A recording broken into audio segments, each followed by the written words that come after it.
Today, I'm going to walk you through the controls module. This is the dashboard. To get to controls, I can click any of the links. They'll take us to controls. I'll just show you through the menu here.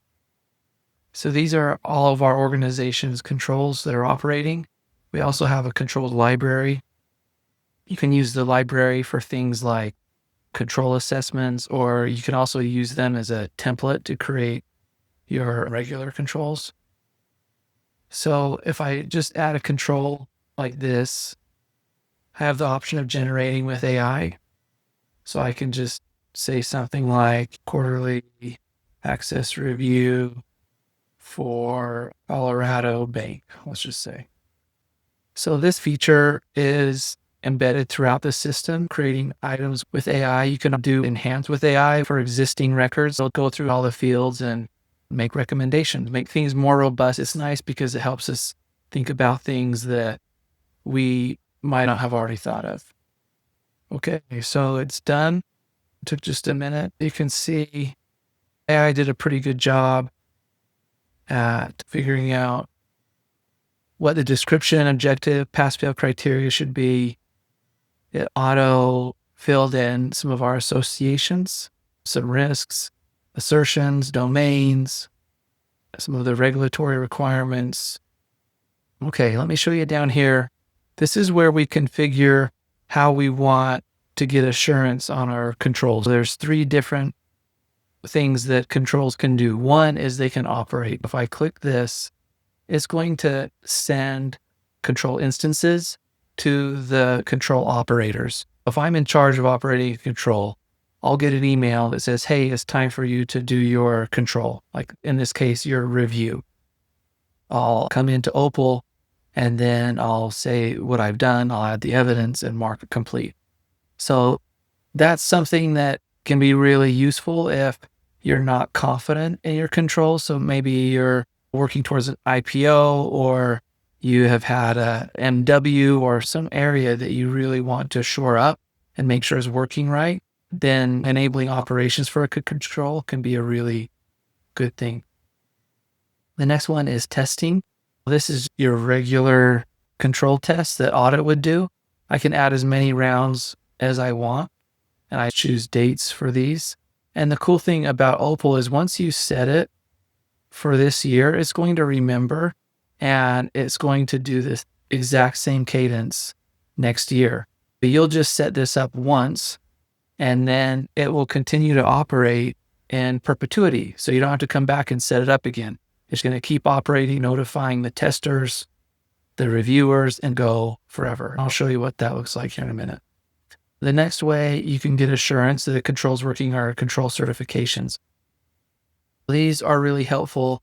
They get sent out to the control owners or their delegate, and they go in, they review the control detail and the frequency, the details associated with the control, and they sign off and say, yeah, my control's working.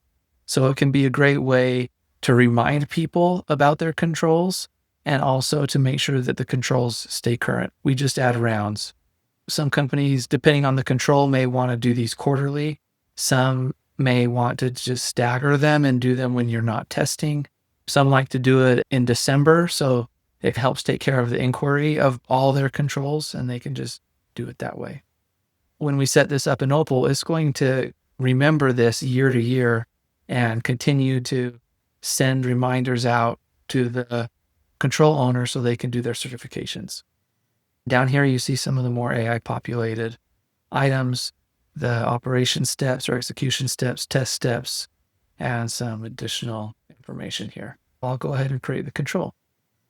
There are already default assignments in the settings, so that's why you're seeing these. And then you can see how we set up the schedule there.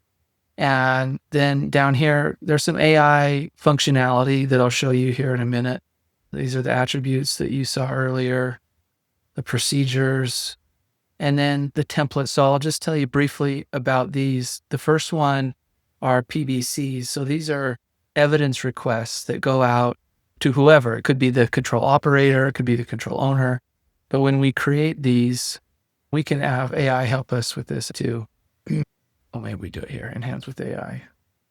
Well, this will take a second, but it's going to suggest some PBC requests here. We'll set up the PBC templates, and every time a control test is happening, it will automatically create these PBC requests and send them out. So when you do your testing, you don't have to redo the PBC every time it's ready to go for you.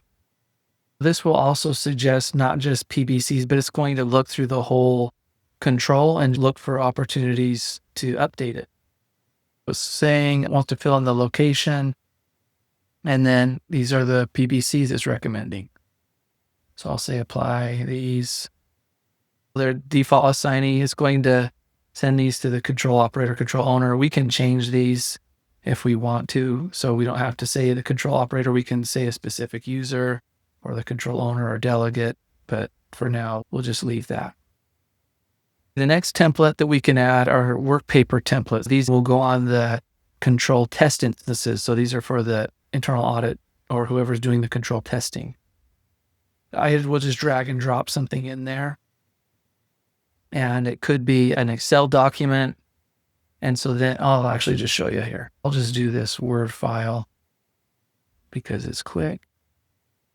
Every time internal audit does this control test, they're going to get this same workpaper brought into their testing. The cool thing about it is that you can see that it says SharePoint on there. So it lives in SharePoint. If your organization has SharePoint, it will live in your organization's SharePoint, not Opal's. You can do all the things that you can do in SharePoint. You can all edit it at the same time. If you're using Excel, you can link to a specific cell, all that stuff that can be really helpful. However, if you use Google, then there's also Google integration that can integrate with your organization's Google Drive.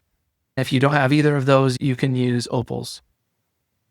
Then we have the control instances. So these will auto-generate on a schedule.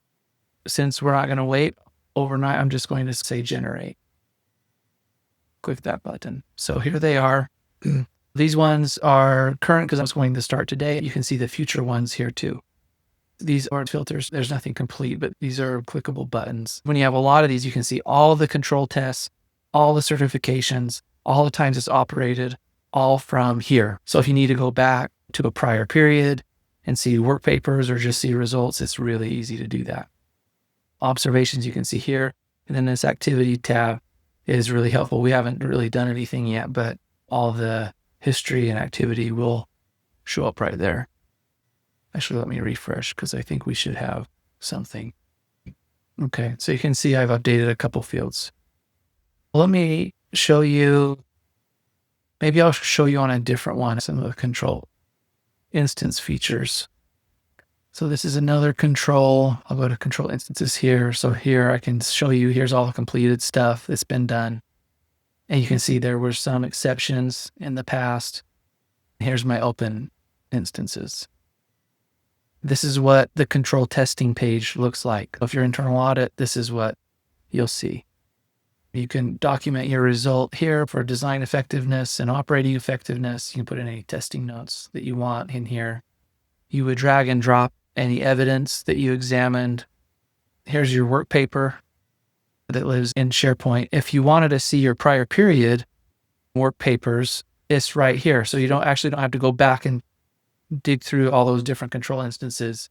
You can see it right here, which can be helpful because we like to use what we did last year. We'll always change it. We don't want to do things exactly the same, but it's helpful to have a side-by-side. So you can have the side-by-side as you do your testing.